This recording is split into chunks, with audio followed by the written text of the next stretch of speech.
Shannon E. Glover. My age is 59 years old, and I'm running to be reelected as the mayor of the great city of Portsmouth, Virginia. And why are you running for a second term? Because I want to finish the progress that we've already started here in the city of Portsmouth. I'm the candidate with the most experience, and I am the right choice to get the job done. What would you say have been your number one accomplishments in 4 years?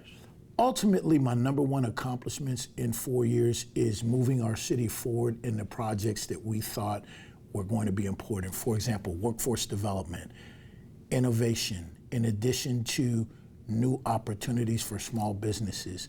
Also, our credit rating, making sure that we were stable financially so that we could have an opportunity to bring businesses that will help us reduce our tax burden on our citizens. Remember, under my watch, we built the first freestanding casino in the state of Virginia, Rivers Casino Portsmouth.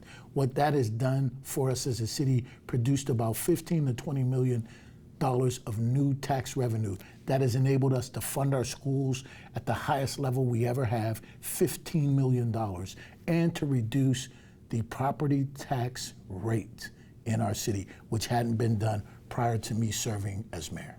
Well, right now it's a credit, correct? It's a credit, and ultimately we want to figure out in the next budget cycle how we can make that permanent, and going forward, those additional revenues that we're bringing in, make that a focus to continue to reduce that burden on our citizens. Do you believe there's going to be a place where you don't have to give a credit, you can just lower it?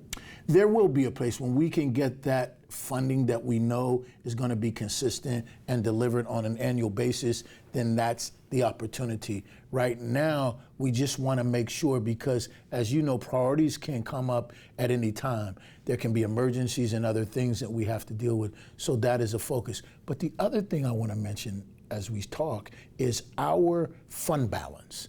At this time, that's our rainy day fund in the city of Portsmouth, is at $115 million, and that's pretty impressive. It has never been that high. In fact, when we met with our credit rating agencies, our credit rating with S&P, Standard & Poor's, was upgraded from AA to AA+ as a result of our fiscal management. Well, running as the incumbent, obviously everyone's looking at your record, and your opponent has been coming after you for your leadership style. Sure. People bring up how there was the policy change because you were throwing individuals out of meetings. What has your reaction been to attacks on your leadership style? Well, I think I'm an effective leader because, one, I listen to people of the city of Portsmouth, and I listen to my colleagues. And as it relates to that, people want to be appreciated. I hear from the community that they like that leadership style. And as it relates to putting people or removing people from the council meeting, each member of council is given council rules, and the citizens are given speaker rules. Those rules are in place in order for us to exact and have order in our council meetings. If you violate those rules, it is my job as chair to ask you to get back in order. If you refuse repeatedly, there's a process. The end of that is you will ask to be removed from the meeting because you have become an ultimate distraction. The chamber is there to conduct the business of the people, and we're not there to deal with distractions. And if you look at my history, I have been very liberal-minded in allowing people a certain latitude. But when you consistently challenge the chair's decision and you do not follow the rules and the order, then you're going to be asked to be removed. There, of course, recently put out, one of your opponents put out a commercial against you regarding a situation where you're being sued and where they are saying that you were trying to help out a campaign donor. What is your reaction to that? First of all, any type of accusation as far as me helping out a campaign donor is absolutely false. And on the other side of letting someone go or terminating a contract of one of our appointees, that is not exclusively the decision of the mayor. You have to have a majority of council in order to fire any of our appointees or terminate their contract. In this case, this assessor was terminated by a vote of 5-1. And Vice Mayor Lucas Burke was the one who seconded the motion and voted to terminate the contract as well. So any inference to suggest that it was unilaterally the mayor's decision is just not true. Did you go and pressure the former assessor to not assess Elizabeth Manor taxes? Absolutely not. Absolutely not. So that meeting that being accused that you and Mr. Moody had that we've reported on, that never happened? It never happened, sir. The Portsmouth has been known, of course, for dysfunction. How do you believe your leadership style quells that? I don't believe my leadership style is a dysfunction leadership style. My door is open to every one of my colleagues. Anyone can levy accusations, but I report back to what the progress has been made. If you speak to many of my colleagues, they would share with you we don't have any dysfunction.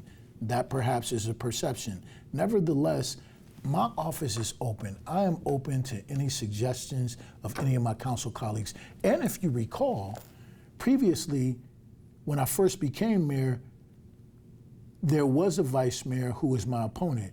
She was removed from the vice mayorship by the new incoming council members.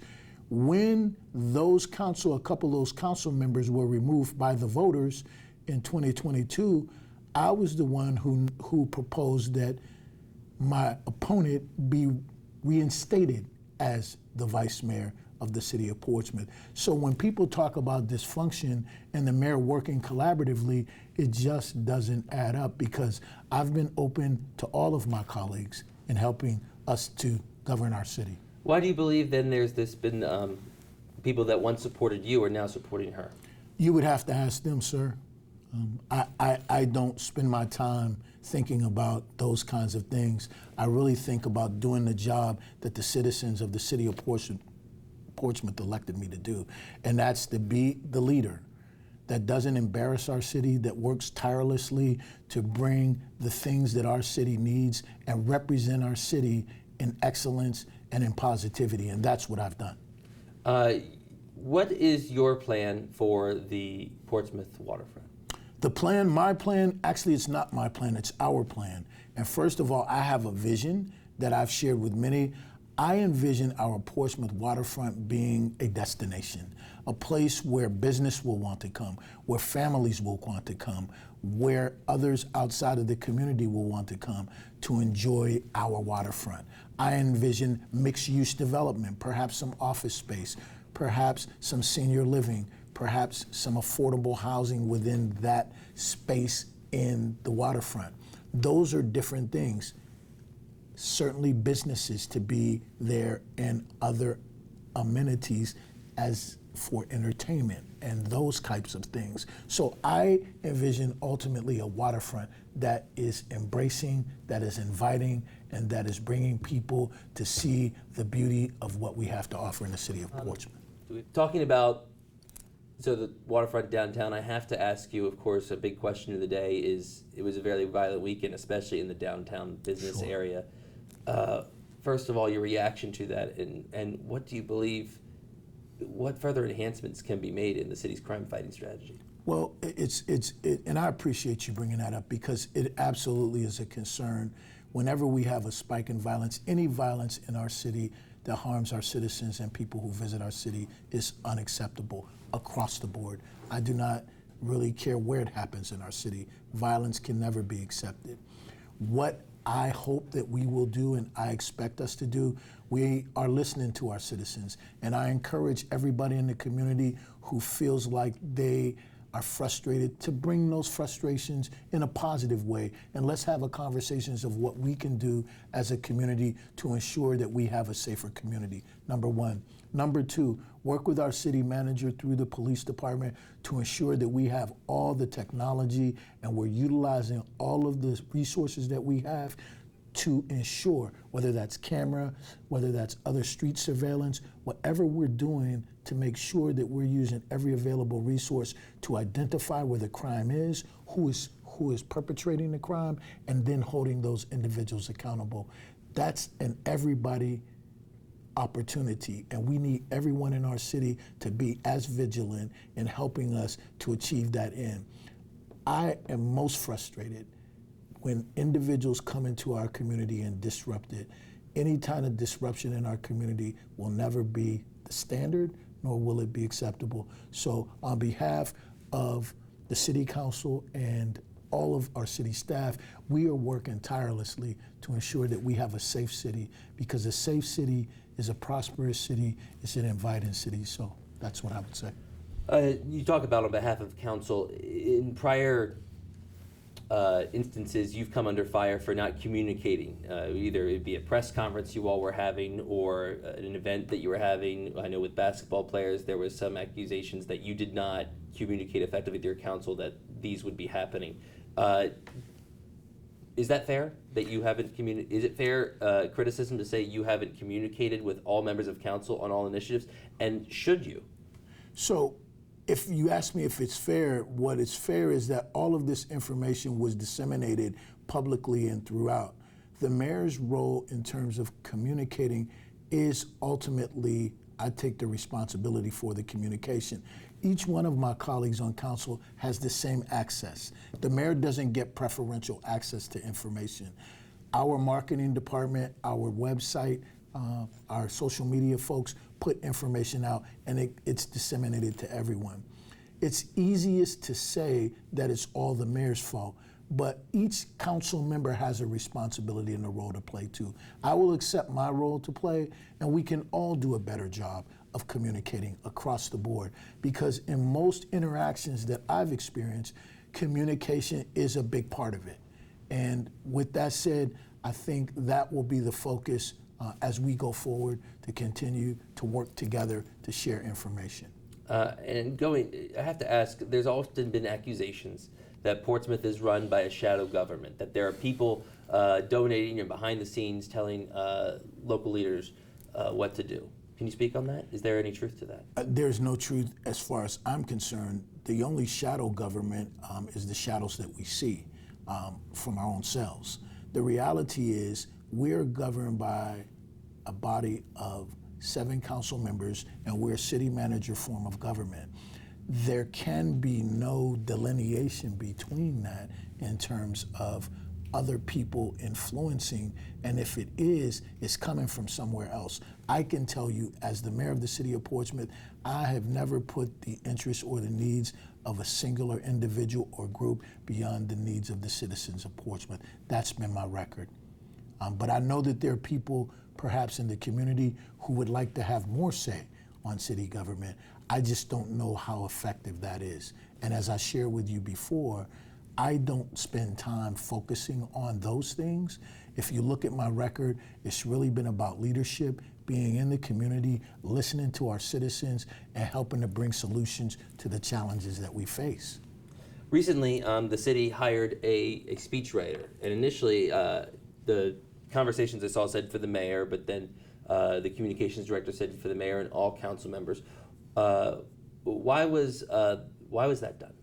Well, I think, to your point, communication is important. And a lot of times as part-time elected leaders, and even myself, I think I work full-time hours, we don't always know what to say and when to say it. And when you're communicating effectively, words matter.